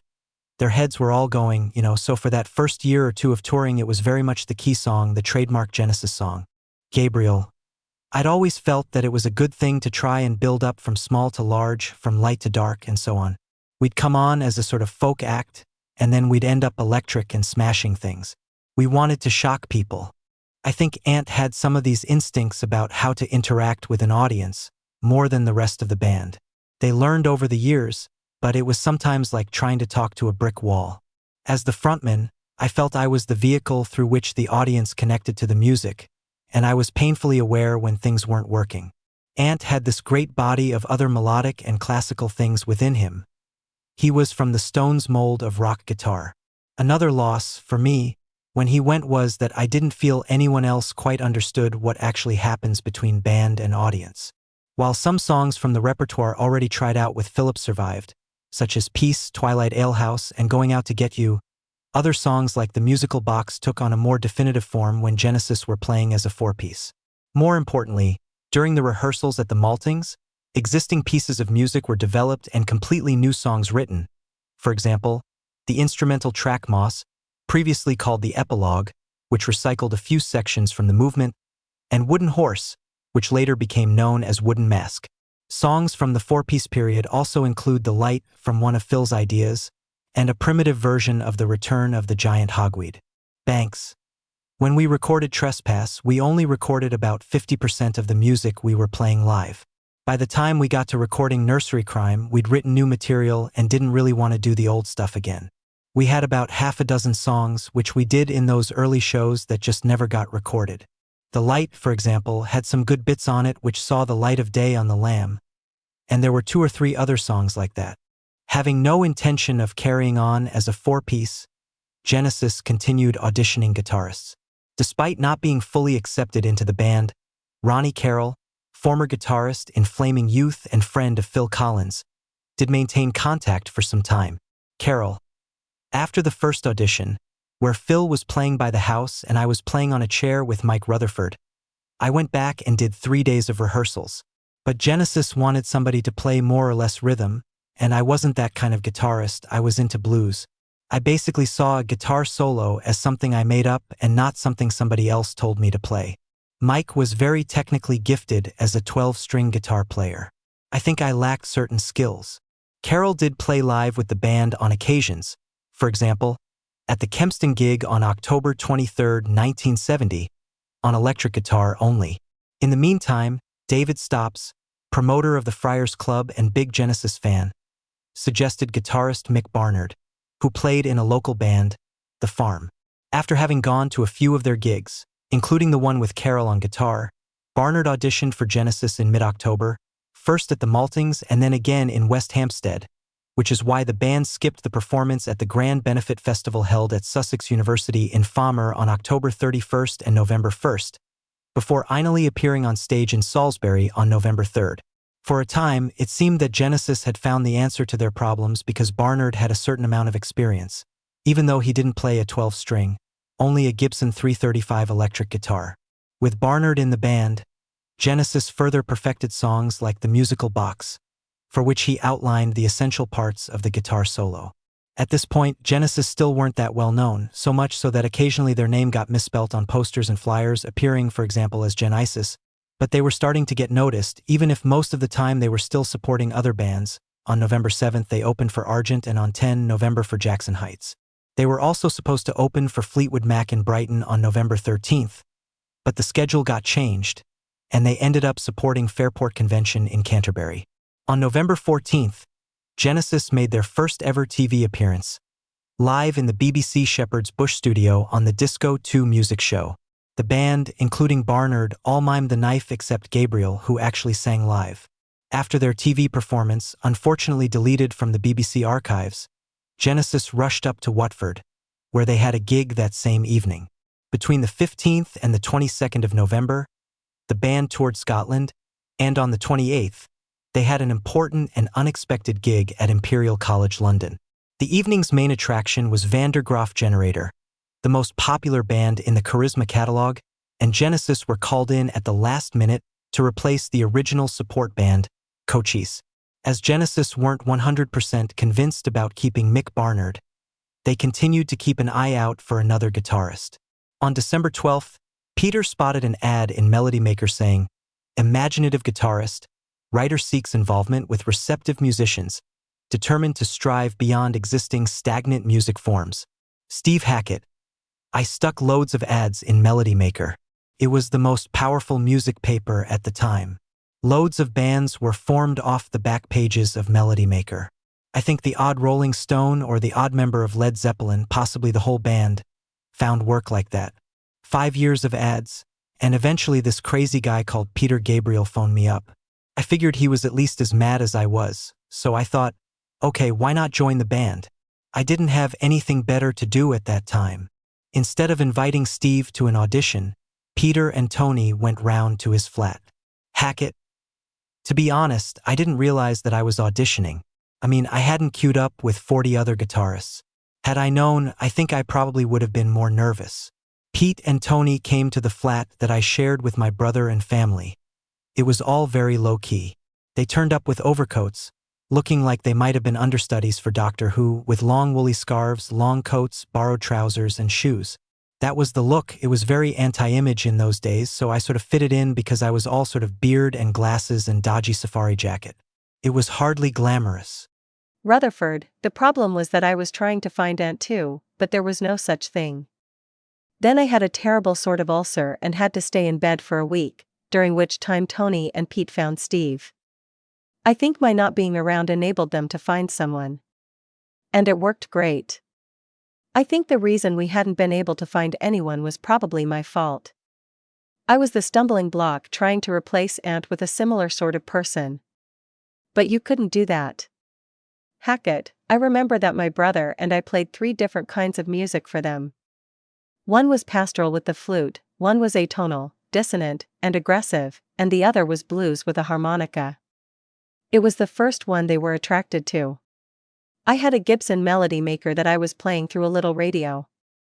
And I probably had a Macari's Fuzzwah pedal, a very small, red pedal, but it had both sounds. I'd also used it to record the Quiet World album, The Road, released in 1970. Steve was invited to hear the band play live at the Lyceum in London on December 28, where they were doing a charity gig. Despite the rather odd time, it was a lunchtime show, there was a good turnout, and the audience enjoyed their performance. Unbeknownst to him at the time, Mick Barnard played his last ever concert with Genesis on January 5, 1971, at High Wycombe. Ironically, the support band that evening was his old band, The Farm. Mick Barnard, The Farm had a new singer and a new guitarist. We played the gig, and it went down quite well. At the end, Peter called me to talk about the back of the van. It was just Peter, Gabriel, and me. I think the rest of them were having a drink. And that's where he explained to me that they'd got another guitarist. The news didn't come as a complete surprise to Mick, who had never really felt he was part of the band. Barnard, I pretty much tried to get them to say if I was in or out because I had really dropped my career to be with them. I didn't think I was going to be in the band that long, obviously not knowing what success was to come. I don't feel cheated by anything. It was just not a very nice experience at that time. I do feel that they could have been a little bit more honest with the situation instead of just keeping saying we'll let you know. They were all excellent musicians. They were brilliant, all of them. Peter, I found it quite easy to talk to. He was a very straight person. He had quite a stutter, but he didn't seem to have that on stage. Phil was much more of the type of person I was, the same upbringing. The others had a very privileged upbringing. Mike Rutherford was very friendly and very good. He would help me out with some guitar parts. We used to go down and play parts together. I wouldn't say I really ever had a fallout with Tony Banks, but I always got the impression he felt somewhat superior. Maybe that was just his general attitude. I just felt that he kept me at a distance. With the others we had a great time on tours, especially with Peter because he had a brand new Hillman imp at the time and we used to go off and tour the Lake District, while the roadies took the equipment to Scotland in the van. Hackett, seeing the band live somewhere like the Lyceum, my perception was that they weren't very loud. But in a small rehearsal room, they were deafening. And I thought, my God, how is it possible to play through thunder? I used to play in the bedroom with this big amp that I thought was deafening, but when I tried to use it in the rehearsal room, it just wasn't loud enough to cut through the drums acoustically, so it got replaced with something louder. After the last set of gigs as a four-piece, mainly opening for other bands, such as Hawkwind and Slew and Kevin Ayers and Ewell, Steve Hackett made his debut with Genesis on January 14 at University College London. Even though it might not have been one of their finest performances, Phil wasn't at his best, having had slightly too much to drink, while Steve was beset with a series of technical problems. It was still plain to see that with the arrival of Hackett, Genesis were finally complete. Gabriel, we were all worried because Ant had been a sort of driving force in the band, so we were going to have to find a different sort of energy to feed off. Steve had a more contained, hiding behind his glasses personality, I think, and at that time, he was more used to building these worlds of sound that were beautifully crafted but quite internal, and it took him a while before he got comfortable. In fact, he only got comfortable being a guitar hero way after I left. But he was a fine player, and it was his interest in sound that attracted me particularly to Steve. Rutherford, I missed Ant as a person. But Steve had his great sounds, little weird fuzz boxes, and these little dark atmospheres he created. It was great. Banks, it was fairly easy to select Phil out of the drummers we auditioned because he was definitely the best, and he was a very likable person, which was important, someone we thought could fit in. When it came to the guitarist, Mike was doing most of the auditioning, and he hadn't found anybody. Steve sounded interesting and we went there and he seemed good. It was just luck we happened to end up with someone who worked. Phil had gone to a stage school and he acted differently toward us. Having both Steve and Phil sort of changed the way the band was seen a little bit, although you could never stop the press from calling us ex-public school boys. They still say it, I think. There are so many of them around now that it doesn't seem to make much sense, but back then we lived a very sheltered life and we were still only 21 or something at this point and quite recently out of school. But that upbringing really marks you for quite a long time. The positive experience of the concert at Imperial College at the end of November led Tony Stratton Smith to embark upon an even more ambitious project, the Charisma Package Tour, with bands from his label sharing the stage at events with affordable tickets. This operation, which became known as the 6 Bob Tour, because tickets cost just 6 shillings, included performances by Van der Graaf Generator, Lindisfarne, and Genesis. Being the least famous of the three, Genesis were often expected to open, but there were times when it was their music that totally enthralled the audience. The tour started on January 24th at the Lyceum in London and went on until February 13th in Bournemouth. Although not all 3 bands played every single date, for example, Genesis didn't play the Bristol gig on January 26th because on that particular day they were supporting Johnny Winter in Watford. Thanks. We did this tour with 2 other charisma groups, Van der Graaf Generator and Lindisfarne, called the 6 Bob Tour, because you could see all 3 groups for 6 bob. For the time, it was quite cheap and a lot of people came to see it. We went on first, which of course was a gift really because it meant you couldn't really lose. If you didn't go down too well, it was because you were the first on. If you went down great, then it was troublesome for the other 2. It was never trouble for Lindisfarne, mind you, because they always went down well, but it was trouble for Van der Graaf. Sometimes it was very difficult for them closing the show. We were getting more together in every sense. We learned how to construct a set and how to play our instruments a lot better. On March 7, 1971, Genesis played their first overseas gig in the Woluwe-Saint-Lambert district of Brussels, Belgium. The concert, captured on tape by a member of the audience, was distributed to collectors in 1994, making it the oldest Genesis bootleg in existence. The set list was Happy the Man, Stagnation, The Light, Twilight Alehouse, The Musical Box, The Knife, Going Out to Get You. The song which most enthusiasts rave about is The Light, no other recording of which exists. Some fragments of the song would eventually end up being recycled in Colony of Slippermen and, to an even greater extent, in Lily White Lilith over 3 years later.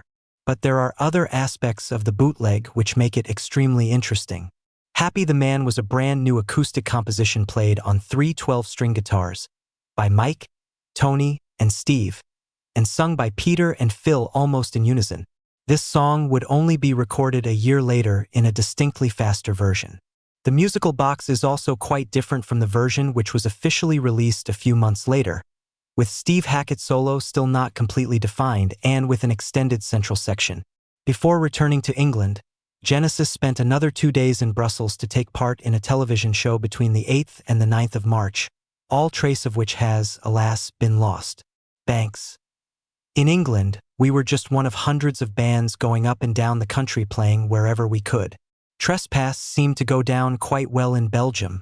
We were lucky because there was this guy, quite an influential journalist out there, Piero Kenroll, who liked us.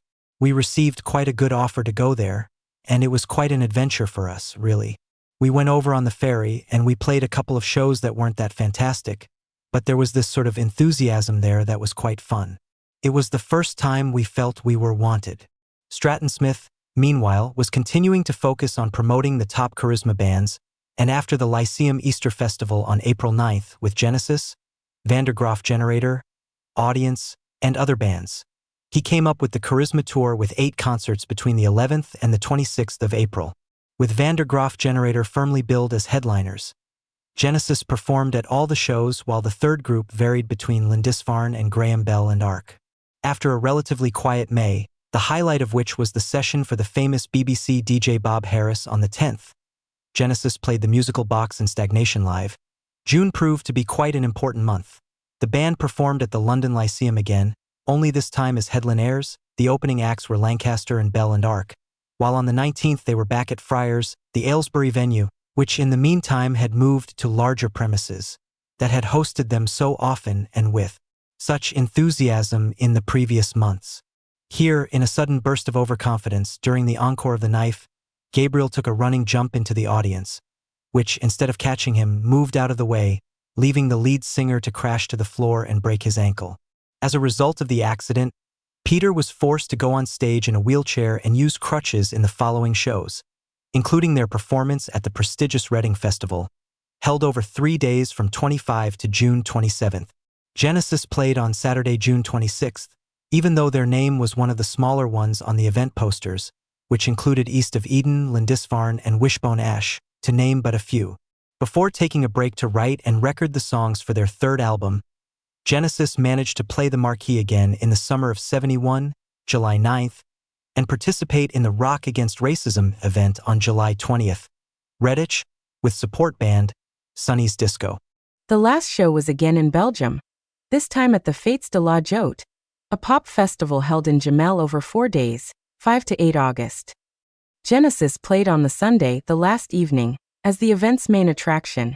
Even more important than Dutch band Golden Earring, a small indication of how the band was becoming more popular abroad than in the UK.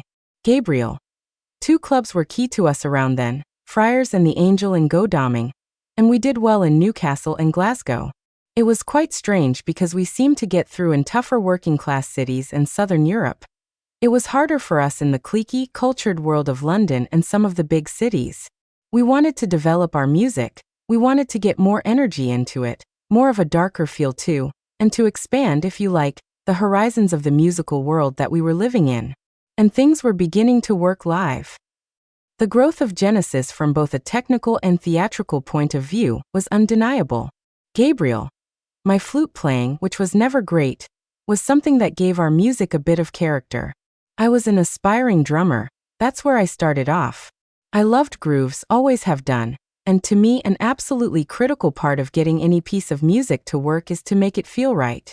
In the beginning, with our first drummers, Chris Stewart and John Silver, they were at my level in the rhythm department, but when Phil arrived it was quite clear he was in a superior league. So my kit sort of gradually shrank until I was left hanging on to my bass drum, because I hated the idea of being just the singer. As soon as the lyrics, which never even got heard much in those days because of bad PA systems, ended, you were left with nothing to do musically, so you either had to prance around or get off stage or stand still. Whereas I wanted to play, I was full of music. As well as the poor quality of the equipment, the lead singer had to invent something for other reasons. Gabriel. I started telling stories based on some of the ideas that were in the songs because back then we had 3 12-string guitars on stage, and it used to take ages to tune them. We'd build up some energy with the audience from a song, and then we'd be tuning for what seemed like a lifetime, and everyone would be looking at me, and I'd be thinking, oh shit, I've got to do something. The ideas would evolve as the tour went along, and then I would try to act out some of what I was improvising about in the stories. Thanks. It was a difficult period with some great moments and some awful moments. But then once we started playing on the road, once you started getting this audience response, it all started to make sense. Peter had to develop a way of coping with being on stage. In the early days, he wasn't natural on stage at all, so like a lot of people, he found a kind of persona to hide behind. It wasn't initially theatrical, really. He just started by telling these stories because we had such long gaps between songs to tune up and everything, and he slowly developed his way of communicating. We weren't a group that came fully formed in any sense. It took us 10 years, I think, to get anywhere near it. You couldn't just go up there and play the songs. That wasn't enough. If you wanted to attract the audience's attention, someone had to actually talk to them and communicate with them. We used to argue a lot because we were passionate about our music. We were young, sexually frustrated. Looking back on some of the arguments we had, they were just about pretty trivial things, but that's how it is when you're living on top of each other. Little things can trigger an argument. Like in the cottage period when we were all living together, and we weren't even taking weekends off or anything. TRESPASS Tour. October 1970. October 2nd, 1970. Chatham, England. Medway Technical College, first concert with Phil Collins. For Peace lineup. October 3rd, 1970, Farnborough, England, Technical College. October 4th, 1970, London, England, Marquee Club. October 6th, 1970, Prince's Risborough, England, British Legion Hall. At the last minute, Genesis replaced writing on the wall, who were supposed to be the main attraction. October 7, 1970, Harlow, England, The Birdcage. October 9, 1970, Wallasey, England, Tomorrow Club. October 10, 1970, Colchester, England, Corn Exchange. October 13, 1970, Wood Green, England, Fishmonger's Arms. October 16, 1970, Cambridge, England, Rex Cinema. October 23, 1970, Kempston, England, Addison Centre. Genesis, with Ronnie Carroll on guitar, opened for Medicine Head. November 1970. November 3, 1970. Barnet, England, Resurrection Club. First gig with Mick Barnard on guitar. November 6, 1970. Salford, England, Main Hall, Salford College of Technology. November 7, 1970. Uxbridge, England, Students' Hall, Brunel University. November 8, 1970. Chelmsford, England, Victoria Hall. November 10, 1970. London, England, Marquee Club. November 13, 1970. Canterbury, England, Rutherford College, University of Kent. This concert was originally planned at Brighton's Big Apple Club, where Genesis were engaged as Fleetwood Mac's support act. November 14, 1970. London, England, Shepherd Bush BBC TV Studios, in the afternoon. The band appeared on the TV program Disco 2. November 14, 1970. Watford, England, Watford Technical College Evening Show. November 20, 1970. Edinburgh, Scotland, Harriet Watt University. November 21, 1970. Edinburgh, Scotland, Gary's Club. November 22, 1970. Dunfermline, Scotland, Kinema Ballroom. November 25, 1970. Hitchin, England, Hermitage Ballroom. November 26, 1970. Blackpool, England, Dead End. November 27, 1970. Durham, England, Neville's Cross College. November 28, 1970. London, England, Imperial College. November 29, 1970. Southall, England, Farks, the Northcote Arms. November 30, 1970. Letchworth, England, the Lees. December 1970. December 4th, 1970. Worcester, England, College of Education. December 6th, 1970. Birmingham, England, Mother's Club. December 9th, 1970. London, England, Marquee Club Charisma Christmas Party, closed to the public. December 11th, 1970. London, England, Café Royal. December 16th, 1970. Aylesbury, England, Aylesbury Grammar School. December 17th, 1970. Ipswich, England, Civic College. December 18th, 1970. Hatton, England, the Hatton Centre. December 19th, 1970. Cleethorpes, England, Cleehumberstone School. December 20th, 1970. Godalming, England, Angel Hotel. December 28th, 1970. London, England, Lyceum Theatre. Free concert. January 1971. January 3, 1971, Manchester, England, Arts Lab. January 5, 1971, High Wycombe, England, Technical College Hall. Last gig with Mick Barnard. January 7, 1971, London, England, College Hall, City University. Various artists concert. The headliner was the Henry Lowther Band. January 8, 1971, Slough, England, Slough College. January 9, 1971, Ewell, England, Technical College. January 10, 1971, Southall, England, Farks, the Northcote Arms. January 14, 1971, London, England, University College. First concert with Steve Hackett. January 15, 1971, High Wycombe, England, Technical College. January 17, 1971, Blackpool, England, Tower Ballroom. January 18, 1971, Bangor, Wales, Student Union Hall, University of Wales. January 22, 1971, London, England, College Hall, City University. January 24, 1971, London, England, Lyceum Theatre. First date of the Charisma Show 6 Shilling Tour. Genesis supported Lindisfarne and Van der Graaf Generator. January 25, 1971, Birmingham, England, Town Hall. January 26, 1971, Watford, England, Town Hall. Originally, on this day, Genesis were supposed to perform at the Charisma Show at Bristol's Colston Hall. January 27, 1971, Sheffield, England, Oval Hall, Sheffield City Hall. January 28, 1971, Bradford, England, St. George's Hall. January 29, 1971, Hatton, England, Civic Centre. January 30, 1971, Manchester, England, Free Trade Hall. January 31, 1971, Newcastle, England, City Hall. February 1971. January 5, 1971, Leeds, England, Polytechnic. January 6, 1971, Leicester, England, Student Union Hall. January 11, 1971, Brighton, England, The Dome. January 13, 1971, Bournemouth, England, Winter Gardens. January 14, 1971, Peterborough, England, Cloud 9. January 19, 1971, Hull, England, Hull City Hall.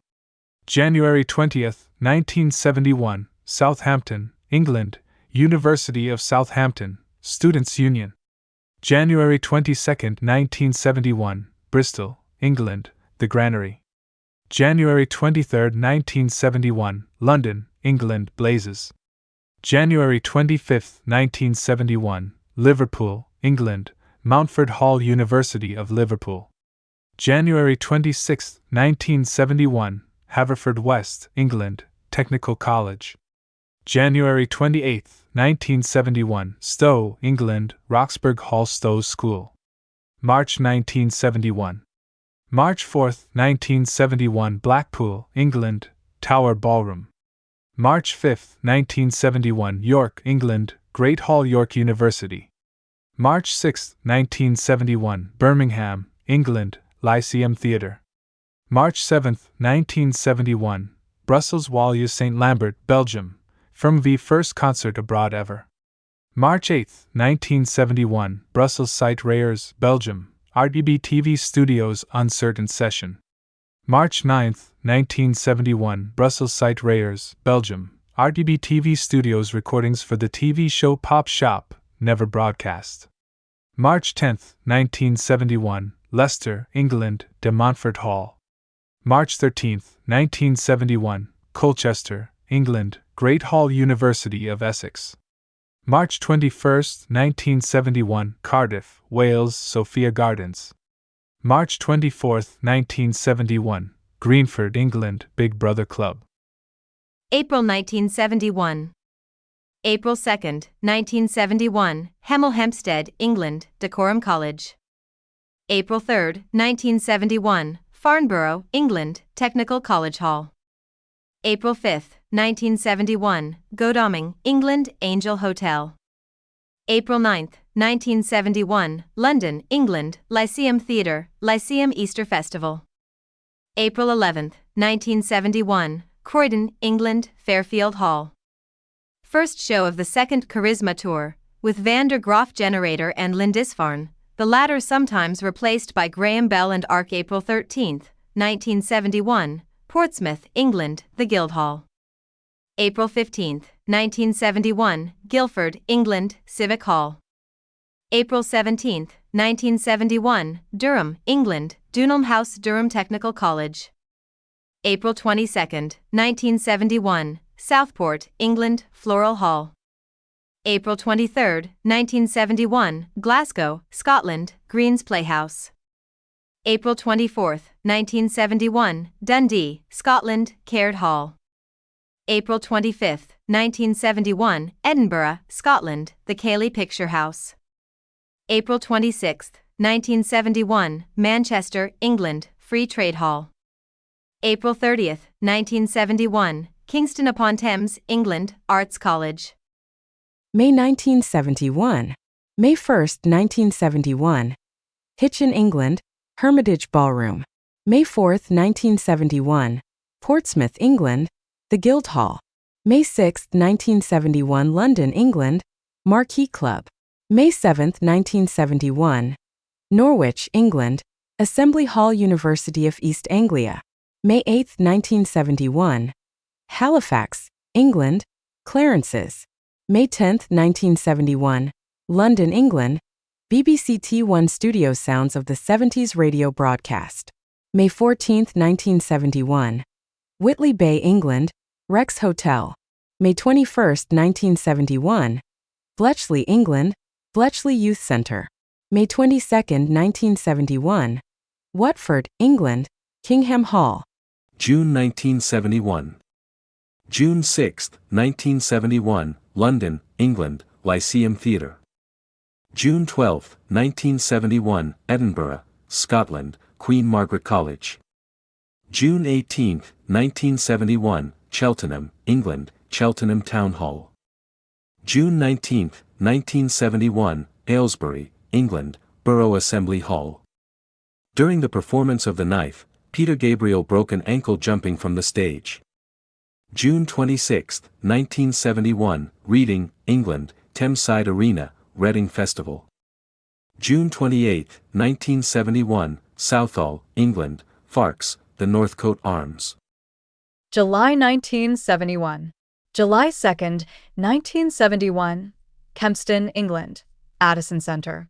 July 3rd, 1971, Potters Bar, England, Farks, Elm Court Youth Centre. July 9th, 1971, London, England, Marquee Club. July 18th, 1971, Wolverhampton, England, Civic Hall. July 20th, 1971, Redditch, England, Windsor Club Rock Against Racism. July 22nd, 1971, Scarborough, England, Penthouse Club. August 1971. August 8, 1971. Gemelle, Belgium, Fête de la Jotte.